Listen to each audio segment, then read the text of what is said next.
Today on Locked On Phoenix Suns, a 1-1 weekend for the Suns, but the biggest news might be the absence of Kevin Durant. We'll recap all of the weekend in the Valley next.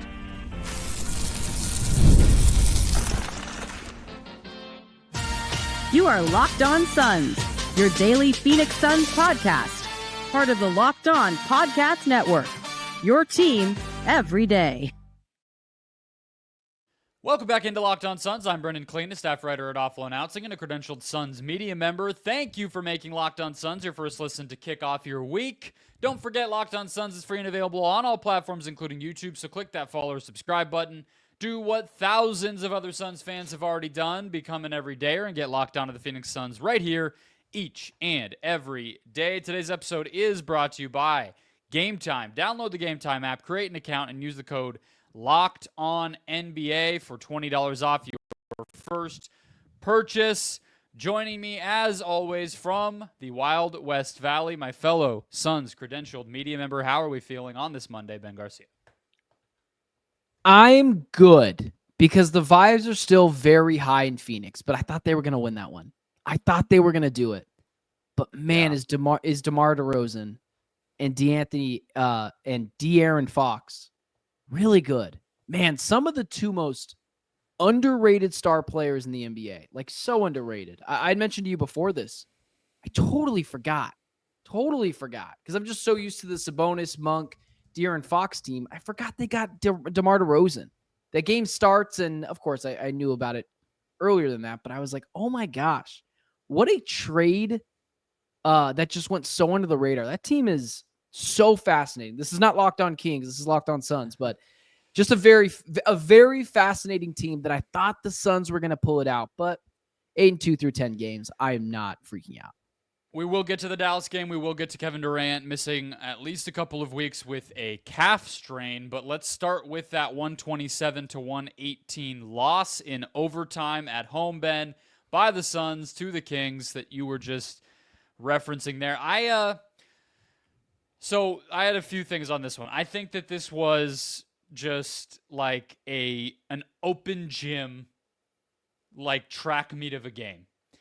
And I think, frankly, the Suns just ran out of gas. I think that they were counting on beating this team without Kevin Durant in and, Devin Booker starting to lose steam by the end.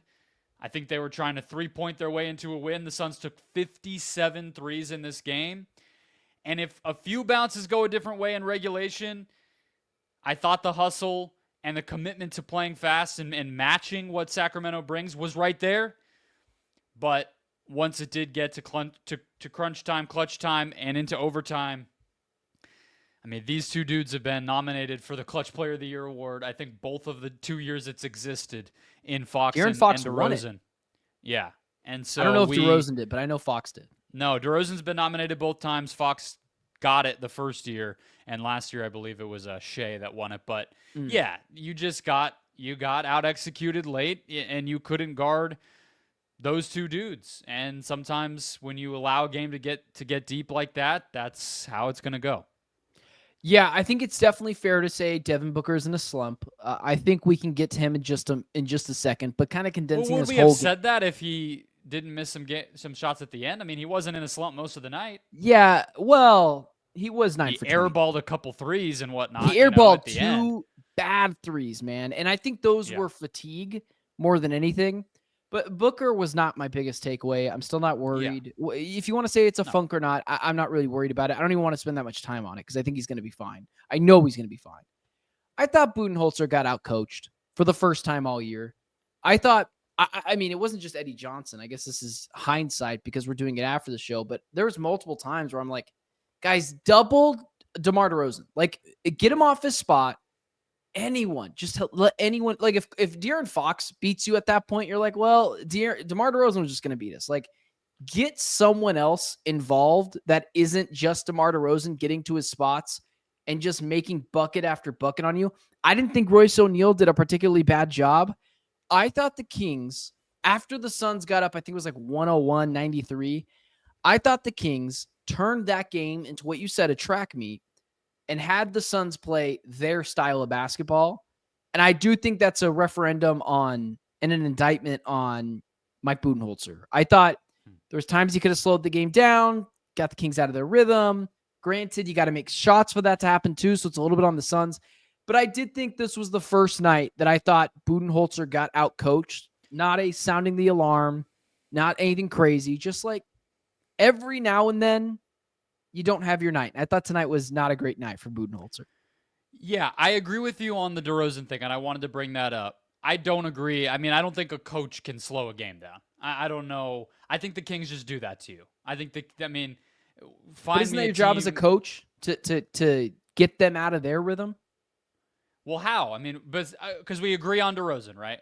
That was a clear mistake, I think. Giving him, even if it doesn't affect him too much, it's not like the Suns had a huge lineup out there where you're going to send a double and he's just, throwing over trees to get a pass off. He's probably going to be fine and the ball keeps moving. But throwing something else at him, even putting Dunn in the game, there's all sorts of nits you can pick. But other than that, I think this is just what Sacramento is. They've been this for like 4 years. I mean, are there teams that come in and just like, I mean, we see you reference these games all the time from last year where Vogel went small, the Suns come back. I think that's just playing the Kings. So that part I'm a little more hesitant to throw at Bud. I mean, if it was that easy, I think all coaches would throw the Kings off their rhythm, right? Yeah, the issue is I don't think he did a good job at actually trying to. Like, I didn't think there was a time where he's screaming at them, slow up the court. I didn't think that there was defensive assignments that he was screaming at them to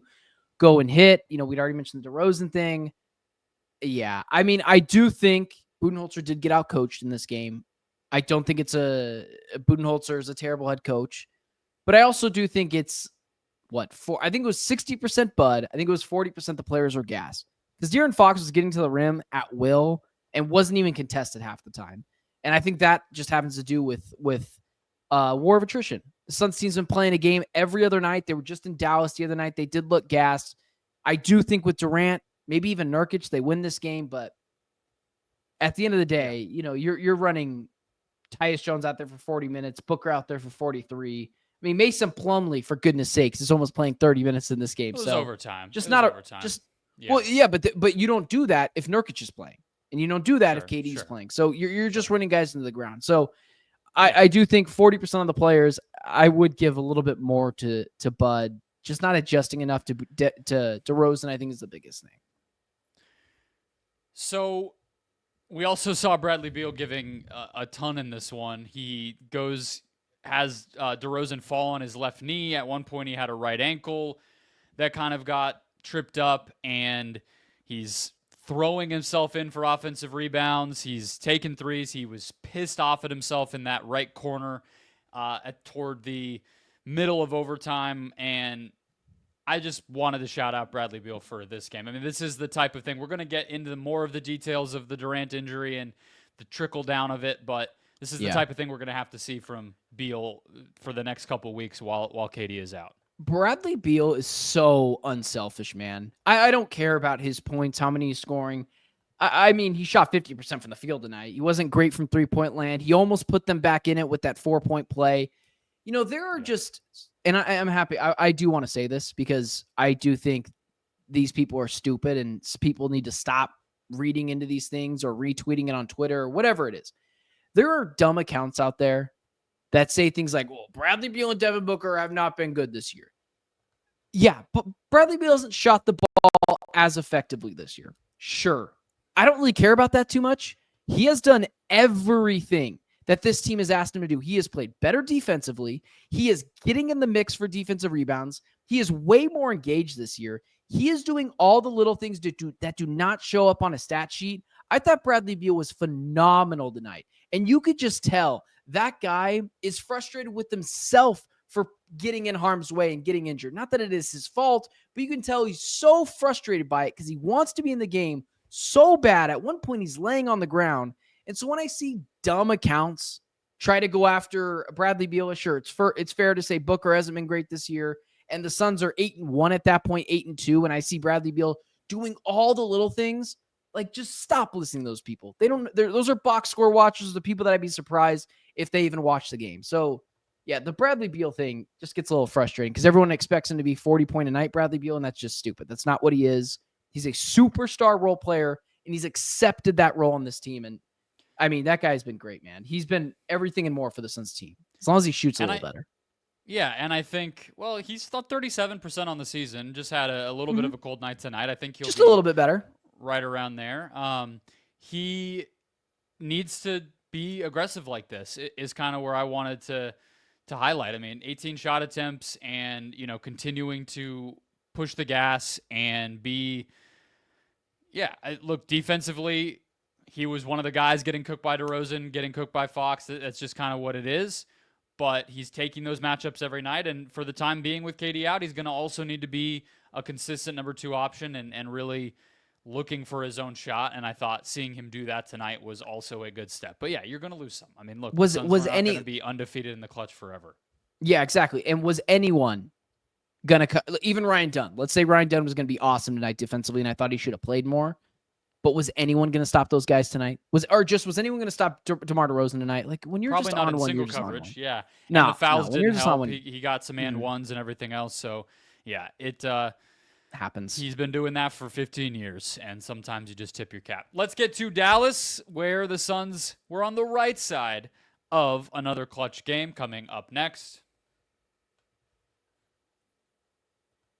First, today's show is brought to you by the FanDuel Sportsbook, America's #1 sportsbook. Start the season, tackle the NFL action at FanDuel, because right now new customers get $150 in bonus bets if you win your first $5 bet. The FanDuel Sportsbook app gives you everything you need to place live bets on the NFL all in one place. So when you get a hunch in the middle of the game, you can check out the latest stats, view live play-by-play, and so much more on the same page where you place your bets. Just visit FanDuel.com to get started today. Let's see.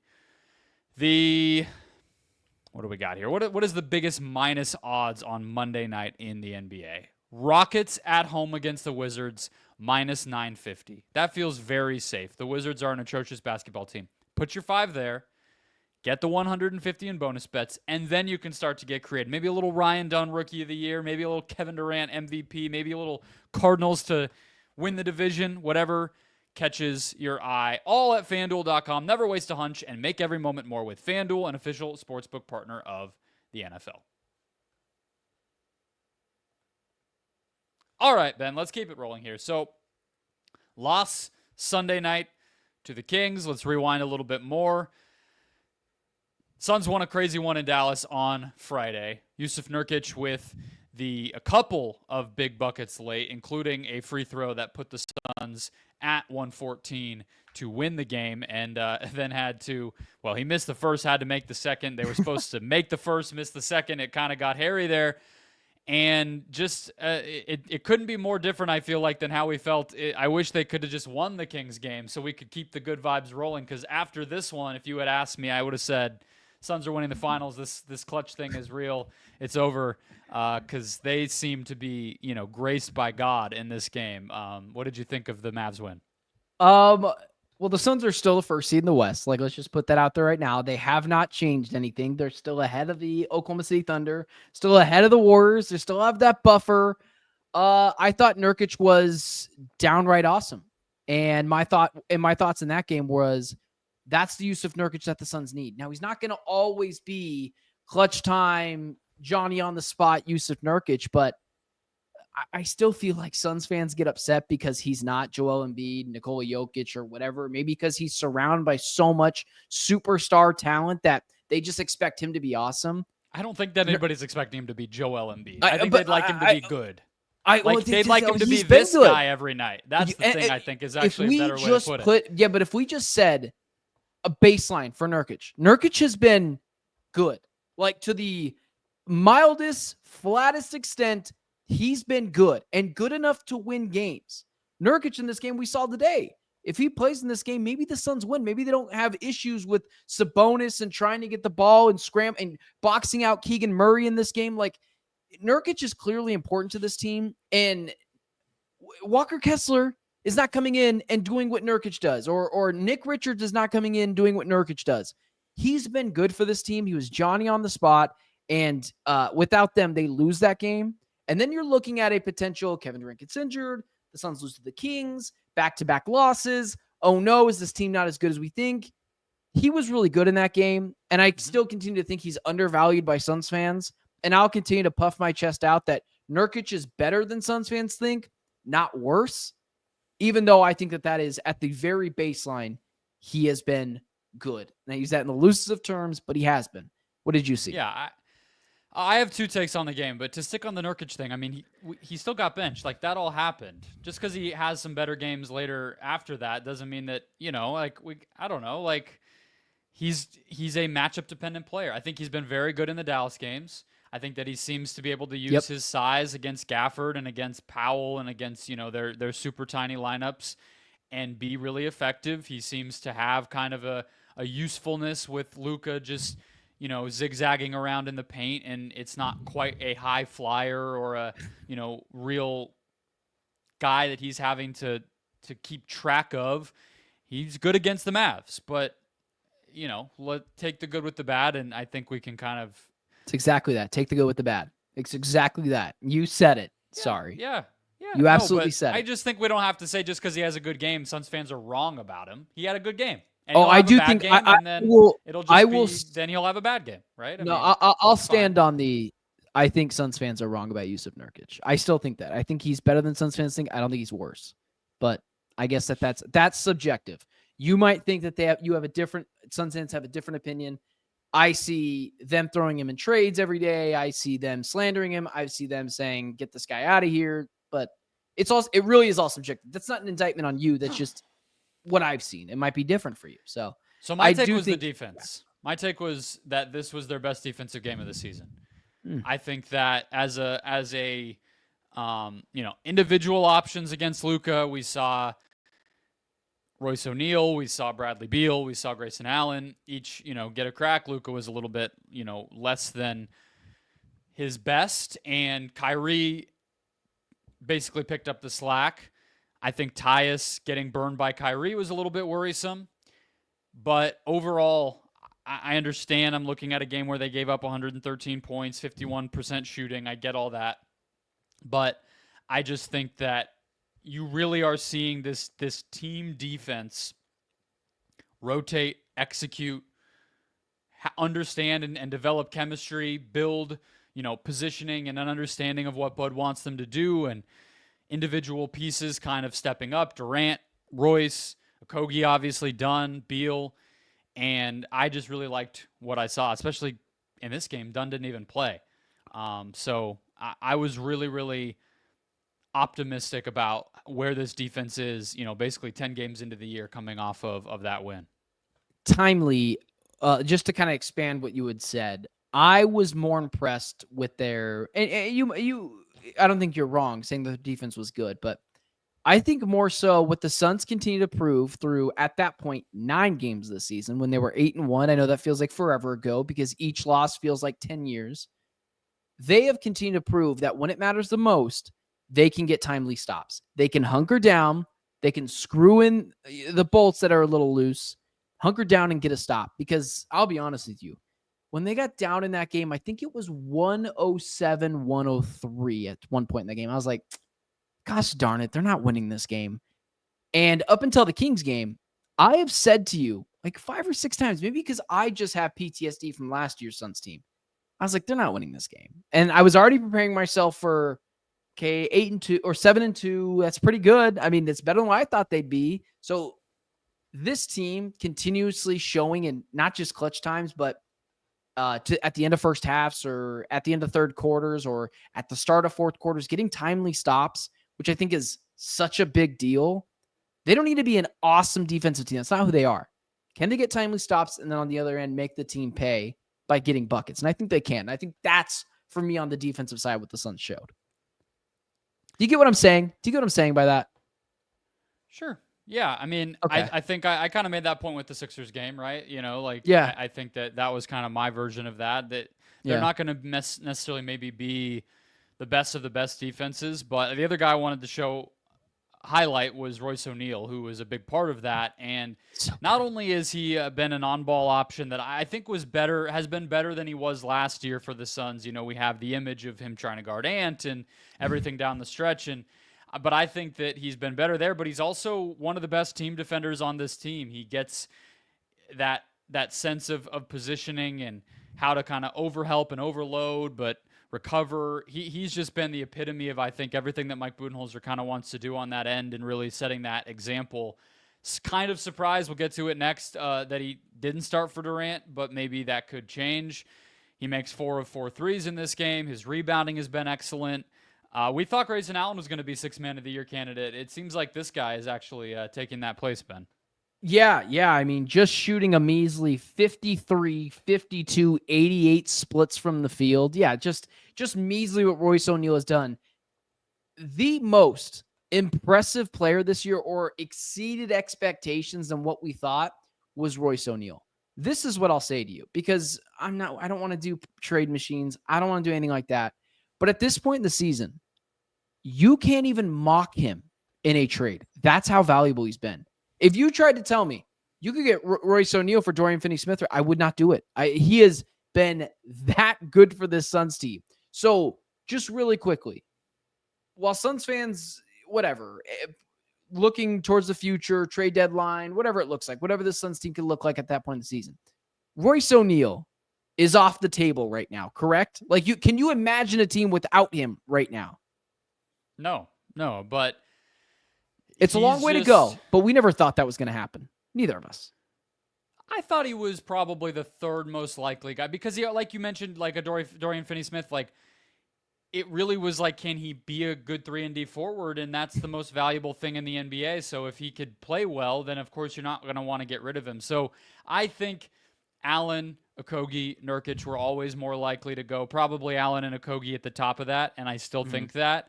But Royce is cemented that the trade was the right move. Being able to keep him was fantastic, and he is irreplaceable.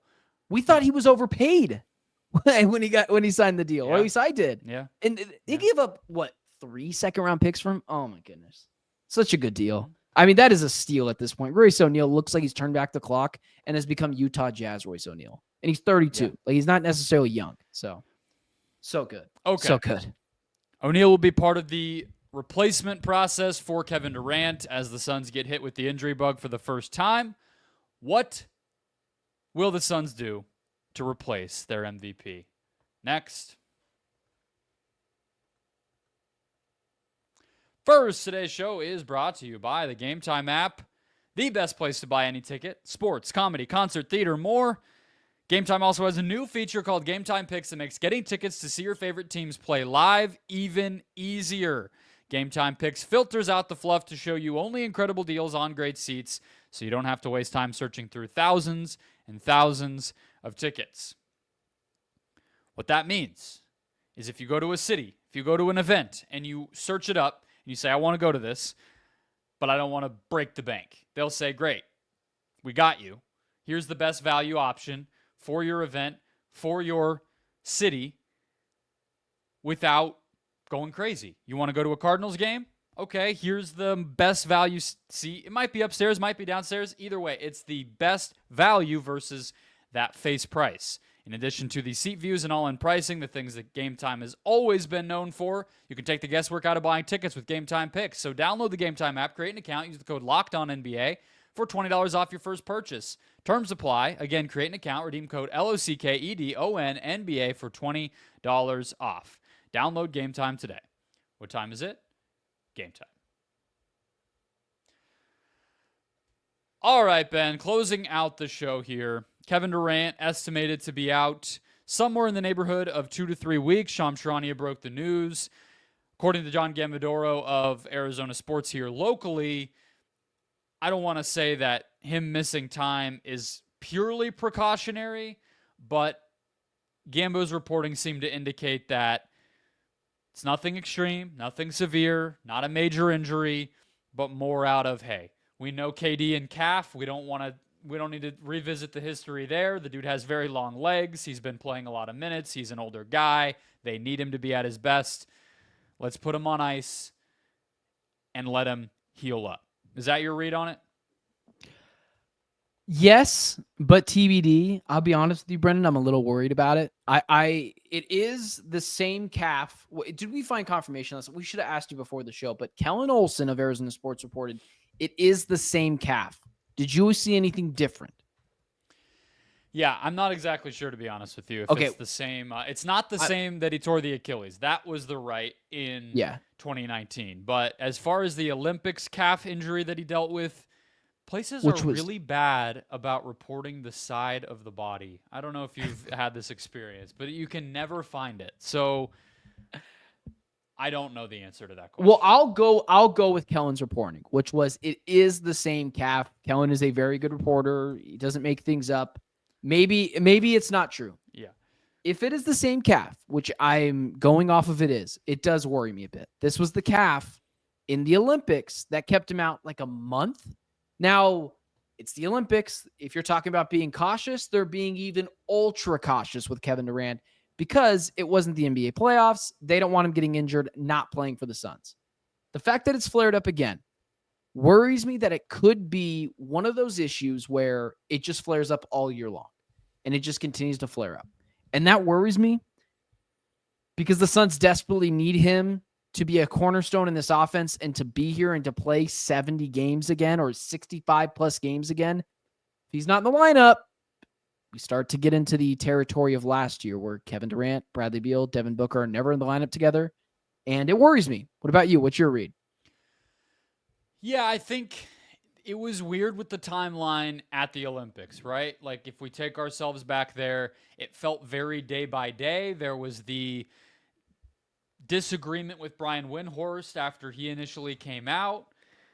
Felt like he was being a little bit veiled as far as not necessarily wanting to have it out there, the significance or the timing of everything. Maybe it was really just sort of stop and go and wake up and see how you feel. So, yeah, I don't disagree that could be what we're in for, where he misses 2 weeks here and then we see this again January 18th.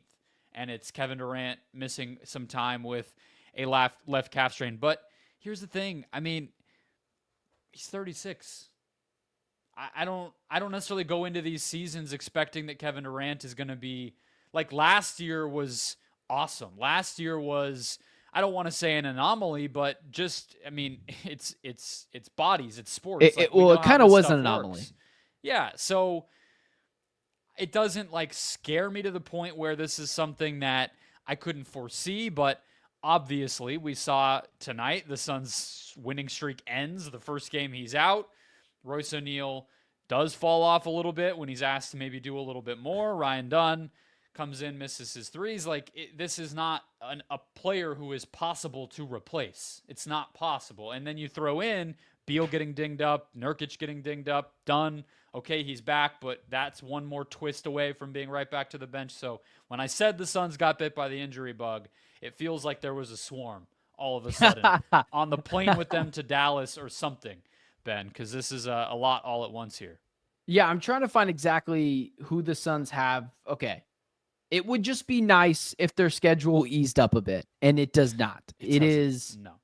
I mean, the Jazz is not bad, and that's Tuesday. For those that don't know, we are having NBA Cup play begin on Tuesday, so everyone get excited about that. But after that, Kings, Thunder, Timberwolves. That's so frustrating. He's going to miss the Timberwolves game. The Magic, they have no Paolo Banchero. It is nothing but just treacherous game after treacherous game, and it's going to test the Suns' depth.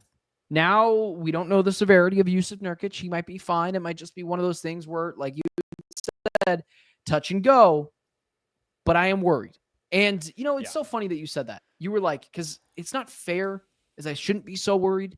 Because you had said, what would you expect? He wasn't going to play another 73 games this year. I was just doing a show previous to this a second ago with someone else. And they had mentioned, times aren't too good in Phoenix. You guys just lost Kevin Durant. And I was like, well, we baked that in. Like, even in that, I know we baked it in, but it's just really an uneasy feeling when Kevin Durant is not out there. Where do you go from here then? Because, I assume they say 2 to 3 weeks. I'm going to give it a month. I'm just gonna say the guy's out a month. I'm not a medical expert. Let's look at the schedule really quick, because they have this weird little pocket in their schedule where from Wednesday, November 20th, Ben, to Tuesday, November 26th, they don't play. A literal week off in just a normal I can't stretch wait of the season. Yeah, it'll be fun to do 6 episodes of nothing, but I think that's when he comes back. I think he will come back on Tuesday, November 26th, because from Friday, that's the 8th. 2 weeks is the 22nd. The 26th is almost 3 weeks, and a whole week of no games where he can just be getting treatment and participate in practice ideally, and just ramp up from the day after that Knicks game all the way 6 days until their next home game. That's kind of where I mentally circled it. And so that's survivable to me.